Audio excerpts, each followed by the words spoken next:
साल 2023 का अक्टूबर महीना। 4 दोस्त आरव, निहारिका, कबीर और समीर दिल्ली यूनिवर्सिटी के छात्र थे। इन्हें एडवेंचर और रहस्यमयी जगहों की तलाश हमेशा रहती थी। इस बार उन्होंने तय किया कि वो एक वीकेंड ट्रिप पर भानगढ़ किले जाएंगे। कहते हैं कि सूरज ढलते ही भानगढ़ की जमीन श्मशान में बदल जाती है। सरकार ने वहां रात में रुकने पर पाबंदी लगा रखी है, लेकिन इन्हें यही तो करना था, मौत से आंख मिलाने की हिम्मत। अगर डर नहीं लगेगा तो मजा भी कहां आएगा, आरव ने कहा। शुक्रवार शाम ये चारों अपनी कार से निकले। रास्ते में सुनसान जंगल, उखड़ी हुई सड़कें और डरावनी कहानियां उनके सफर का हिस्सा बन गई। जैसे जैसे रात गहराती गई, माहौल और भारी होता गया। रात 10:30 पर भानगढ़ किले के बाहर चारों ने कार पार्क की और पीछे की टूटी दीवार से अंदर घुस गए। हवा में अजीब सी ठंडक थी, जबकि मौसम सामान्य था। चारों के पास टॉर्च थी, लेकिन उनकी रोशनी किले की गहराइयों को छू भी नहीं पा रही थी। क्या तुमने सुना? निहारिका ने धीरे से कहा। क्या? कबीर ने पूछा। किसी लड़की की चीख बहुत दूर से आई थी। सब चुप हो गए। अचानक एक पुरानी हवेली के खंडहर से एकदम घुटती सी सिसकी सुनाई दी। समीर ने टॉर्च उस ओर घुमाई। कुछ भी नहीं था। हम अंदर चलते हैं, डर कर वापस नहीं जा सकते, आरव ने कहा, मगर उसकी आवाज कांप रही थी। किले का दरवाजा, जो इतिहास में कभी बंद नहीं होता था, अपने आप धीरे धीरे खुल गया। चारों अंदर दाखिल हुए। दीवारों पर अजीब चिन्ह थे। संस्कृत जैसी किसी भाषा में कुछ लिखा था, मगर कोई पढ़ नहीं सका। एक कोने में उन्हें एक टूटी हुई मूर्ति मिली, जिसके पास एक पुराना लोहे का संदूक रखा था। इसे खोलते हैं? कबीर ने पूछा। नहीं, निहारिका चिल्लाई। शायद ये किसी श्रापित चीज को बंद करने के लिए हो। पर आरव ने उसकी बात न मानते हुए संदूक खोल दिया। जैसे ही ताले टूटे, एक जोरदार झटका सा हुआ और चारों ने देखा कि हवेली की सभी खिड़कियां अपने आप बंद हो गईं। हवा का दबाव इतना तेज था कि टॉर्च की रोशनी भी डगमगा गई। संदूक के अंदर सिर्फ एक चीज थी, एक पन्ना, जिस पर खून से लिखा था, जो इसे पढ़ेगा वो खुद को खो देगा। भानगढ़ के दरवाजे खुल चुके हैं। अब तुम जाओगे नहीं, बुलाया गया है तुम सबको। चारों के चेहरे सफेद पड़ गए। तभी उन्हें अपनी पीठ पर किसी के सांस लेने की आवाज महसूस हुई। पीछे मुड़ते ही वहां कोई था नहीं, पर जब उन्होंने सामने देखा, निहारिका गायब थी। आरव, कबीर और समीर जैसे ही पलटे, निहारिका वहां से गायब थी। निहारिका! समीर ने जोर से चिल्लाया, लेकिन जवाब में सिर्फ एक गूंजती हुई सिसकी आई और फिर सन्नाटा। ये मजाक नहीं हो सकता, आरव बोला। उसने खुद कहीं छिपने की कोशिश नहीं की। वो यहाँ नहीं है। कबीर ने कांपते हाथों से फिर से वो खून से लिखा पन्ना उठाया। अब वो खुद ब खुद जलने लगा। बिना आग के, बिना किसी स्पर्श के वो राख हो गया। तीनों ने तय किया कि निहारिका को ढूंढना होगा। पर जैसे ही उन्होंने हवेली से बाहर निकलने की कोशिश की, दरवाजा गायब हो चुका था। हाँ, दरवाजा अब वहाँ सिर्फ दीवार थी, जैसे कोई भानगढ़ की आत्मा ने उन्हें अंदर कैद कर लिया हो। किले की हवेली के अंदर का तापमान अचानक गिरने लगा। उनकी सांसें भाप बनकर बाहर निकलने लगी। ये सब यकीन से परे है, समीर बोला। और फिर दीवार पर परछाइयां उभरने लगी। ये परछाइयां किसी इंसान की नहीं थीं। ये अजीब तरह से टूटे हुए हाथ पैरों वाली आकृतियां थीं, जो उल्टा चल रही थीं, दीवार पर रेंग रही थीं। एक परछाई ने दीवार से निकलकर कबीर की टॉर्च छीनी और उसे फेंक दिया। रोशनी बुझ गई। अब सिर्फ अंधेरा था और डर। तभी किसी ने आरव के कान में फुसफुसाया, हर 100 साल में कुछ लोग यहाँ आते हैं और फिर कभी लौटते नहीं। आरव ने तुरंत पीछे मुड़कर देखा। एक महिला आकृति खड़ी थी, जिसका चेहरा नहीं था, सिर्फ काली राख जैसी त्वचा और आंखों की जगह 2 गहरे छेद। वो आकृति कबीर की तरफ बढ़ी। कबीर चीखता रहा, लेकिन उसकी आवाज दबने लगी, जैसे हवा खुद उसके गले को दबा रही हो। बदल कर गायब हो गई। लेकिन कबीर अब बेहोश था। उसकी आंखें खुली थीं, पर उनमें पुतलियां नहीं थीं। और तभी उन्हें दीवार के कोने में एक और दरवाजा दिखाई दिया, जो पहले नहीं था। दरवाजे के ऊपर लिखा था, जो इस रास्ते में गया वो अपने अतीत से मिलेगा। समीर ने कांपते हुए कहा, क्या ये निहारिका की तरफ ले जाएगा? आरव ने सिर हिलाया। हमें कोई और रास्ता नहीं दिख रहा। दरवाजा खुला और वहाँ एक सीढ़ी थी, नीचे किले के तहखाने की ओर। आरव और समीर ने कांपते दिल से वो अंधेरे दरवाजे से नीचे उतरना शुरू किया। सीढ़ियां बेहद संकरी थीं और हर कदम पर दीवारों से जैसे सिसकियां आती थीं। एक लड़की की आवाज बार बार गूंज रही थी, मुझे यहाँ से निकालो प्लीज। समीर फुसफुसाया, ये निहारिका की आवाज है। आरव ने सिर हिलाया, लेकिन उसकी आंखों में डर साफ झलक रहा था। तहखाने का दरवाजा खुलते ही उन्हें एक पुराना धूल भरा कमरा दिखाई दिया, जिसमें दीवारों पर अजीब प्रतीक खुदे हुए थे, त्रिशूल, उल्टा स्वस्तिक और किसी देवी का चेहरा। पर वो चेहरा अधूरा था, जैसे किसी ने जानबूझकर उसे खुरच दिया हो। कमरे के बीचों बीच एक पुराना झूला था, जो खुद ब खुद हिल रहा था। निहारिका! आरव ने चिल्लाया।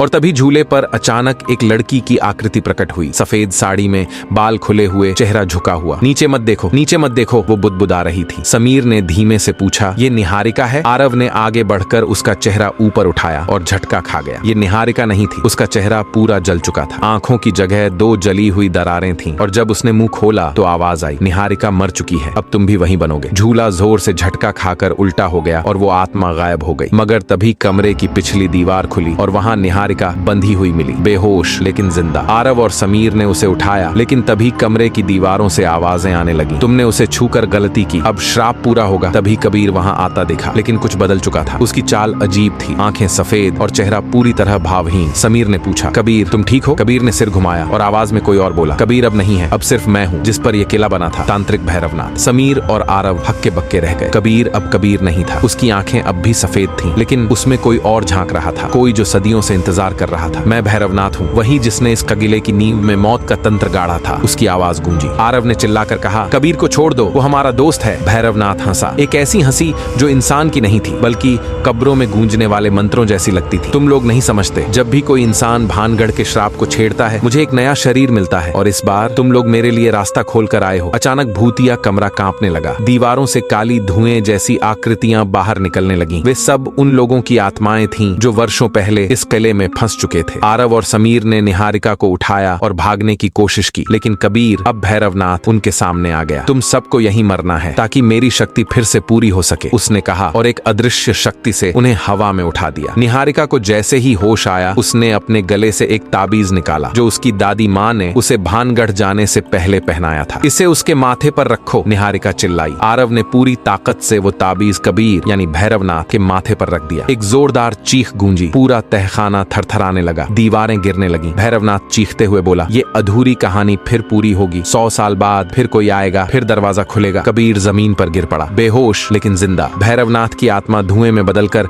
छत की दरारों में समा गई, जैसे फिर से इंतजार में हो। अब किला शांत था, या ऐसा लगा। आरव, समीर, निहारिका और कबीर ने एक दूसरे को देखा। थक चुके थे, डर चुके थे, लेकिन जिंदा थे। लेकिन जैसे ही वो तहखाने से बाहर निकलने लगे, दीवार पर खुद ब खुद एक नया संदेश उभर आया। तुम बच तो गए, मगर अब तुम में से कोई चैन से नहीं जी पाएगा। भानगढ़ अब तुम्हारे साथ जाएगा। भानगढ़ से निकलने के बाद चारों दोस्त वापस दिल्ली लौट आए। हर किसी के चेहरे पर खामोशी थी। ऐसा लगता था जैसे किसी ने उनकी आत्मा से कुछ छीन लिया हो। 3 दिन बीत चुके थे, लेकिन हालात सामान्य नहीं थे। समीर के कमरे में हर रात 3:15 पर खिड़की अपने आप खुल जाती थी। वो जितनी बार बंद करता, उतनी ही बार सुबह उसे खुला पाता। एक रात उसने कैमरा लगाया। अगली सुबह वीडियो देखा तो उसमें एक परछाई खिड़की खोलती हुई दिखी, मगर उसमें कोई चेहरा नहीं था। कबीर, जो सबसे ज्यादा प्रभावित हुआ था, अब भी पूरी तरह होश में नहीं था। उसकी आंखों में अब भी कभी कभी सफेदी दौड़ जाती थी। एक बार उसने आरव से कहा, मैं जब सोता हूँ वो मेरे सपनों में आता है। भैरवनाथ कहता है मैं वापस आऊंगा, तू मेरा दूत है अब। आरव ने उसे डॉक्टर के पास ले जाने की कोशिश की, लेकिन डॉक्टर ने कहा ये मेडिकल केस नहीं है, ये कुछ और है। निहारिका, जो सबसे मजबूत मानी जाती थी, अब दिन में भी डरने लगी थी। उसे हर शीशे में एक चेहरा दिखता था, जलता हुआ अधजला चेहरा, जो उससे कुछ कहना चाहता था। उसने कहा था कि किला अब हमारे साथ जाएगा। निहारिका ने कहा, शायद वो मजाक नहीं था। आरव, जो सबसे समझदार था, अब एक एक करके सबका वह पन्ना याद करने लगा जो उन्होंने संदूक से उठाया था। उस पर लिखा था, जो इसे पढ़ेगा वो खुद को खो देगा। वो समझ गया, ये श्राप सिर्फ किले तक सीमित नहीं था। भैरवनाथ ने अपने बीज उनके जहन में बो दिए थे। और फिर एक रात दिल्ली यूनिवर्सिटी के हॉस्टल में आग लग गई। सिर्फ एक कमरा जला, कबीर का कमरा। कबीर गायब था। दीवार पर खून से लिखा था, मैं वापस आ गया हूँ, अगली कहानी शुरू हो चुकी है। कबीर गायब था। उसके कमरे की राख से सिर्फ एक चीज मिली, उसका पुराना हैंड कैम जो उसने ट्रिप पर ले जाया था। आरव ने वो कैमरा उठाया। उसके अंदर एक वीडियो था जिसे किसी ने आग लगने से ठीक पहले रिकॉर्ड किया था। प्ले करते ही स्क्रीन पर कबीर का चेहरा आया, लेकिन वो मुस्कुरा नहीं रहा था। उसकी आंखें फिर से सफेद थीं और उसके माथे पर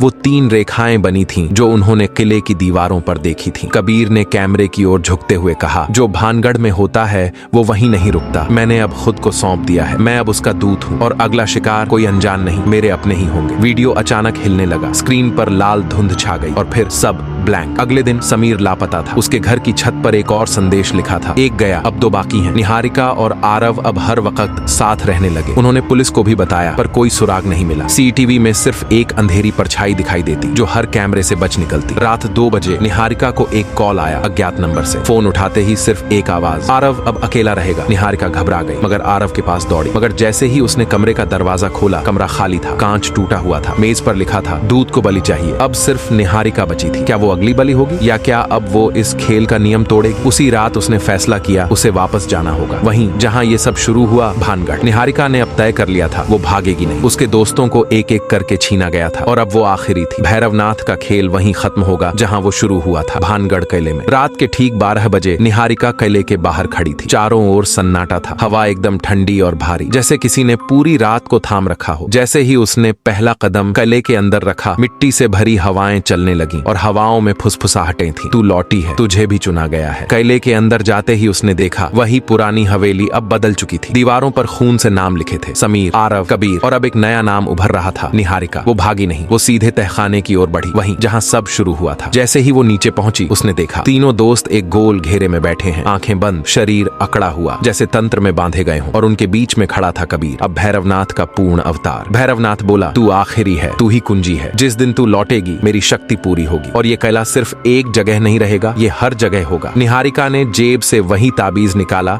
जो उसकी दादी माँ ने दिया था। मैं तुम्हारी कुंजी नहीं, मैं तुम्हारा अंत हूँ, वो चिल्लाई। वो ताबीज हवा में फेंका और वो भैरवनाथ के ऊपर जाकर फूट गया। एक तेज रोशनी फैली, किले की दीवारें कांपने लगी, चीखें गूंजने लगी, तहखाने में दरारें पड़ने लगी। भैरवनाथ तड़पता हुआ बोला, मैं फिर लौटूंगा, क्योंकि डर कभी मरता नहीं। वो धुएं में बदल गया और उसके साथ तहखाना भी ढह गया। सुबह की पहली किरण के साथ निहारिका बाहर आई। उसके तीनों दोस्त बेहोश थे लेकिन जिंदा। शायद भानगढ़ ने उन्हें वापस कर दिया था, या शायद एक बार फिर सिर्फ खेल रोका गया था, पूरी तरह खत्म नहीं। भानगढ़ कैले की तहखाना अब पूरी तरह ढह चुका था। आरव, समीर और कबीर को अस्पताल में भर्ती करवाया गया और निहारिका को हीरो की तरह देखा जाने लगा। मगर अंदर ही अंदर उसे एक बात खटक रही थी, क्या ये सच में खत्म हुआ? 3 हफ्ते बाद आरव की तबीयत धीरे धीरे ठीक हो रही थी, लेकिन कबीर अब भी बेहोश था। डॉक्टर हैरान थे, उसका शरीर ठीक था लेकिन दिमाग जैसे किसी दूसरी दुनिया में फंसा हो। एक रात निहारिका हॉस्पिटल में कबीर को देखने गई। जैसे ही उसने कमरे में कदम रखा, कबीर की बंद आंखें खुद ब खुद खुल गई। उसकी आंखें अब सामान्य नहीं थी, पूरी काली थी, और उसने सिर्फ 2 शब्द कहे, वो जाग गया है। उसके बाद हॉस्पिटल की लाइट्स फड़कने लगी। निहारिका को चारों ओर से वही पुरानी फुसफुसाहटें सुनाई देने लगी। अभी सब खत्म नहीं हुआ, तंत्र अधूरा है। उसी रात समीर के घर की खिड़की टूटी, दीवार पर फिर से वही खून से लिखा संदेश उभरा, श्राप अब जीवित है और अब कोई भाग नहीं सकता। निहारिका ने तय किया, उसे जवाब चाहिए। वो वापस गई अपने गांव, अपनी दादी माँ के पास, जिसने उसे ताबीज दिया था। दादी माँ ने कांपती आवाज में कहा, तूने सिर्फ एक आत्मा को रोका है, उसकी जड़ें अभी जिंदा हैं। वो तब तक लौटता रहेगा जब तक उसका मूल स्रोत नष्ट न हो, और वो स्रोत भानगढ़ नहीं, उससे भी गहरा कुछ है। निहारिका ने पूछा, कहाँ है वो स्रोत? दादी माँ ने कहा, तंत्र भूमि, जहाँ भैरवनाथ को बलि में चढ़ाया गया था और जहाँ उसने मरने से पहले श्राप छोड़ा था, वही असली युद्ध भूमि है। तो क्या भानगढ़ का किला सिर्फ एक दरवाजा था? क्या असली डर अब शुरू हो रहा है? भाग 9 में जानिए, तंत्र भूमि, जहाँ डर की असली जड़ें दबी हैं।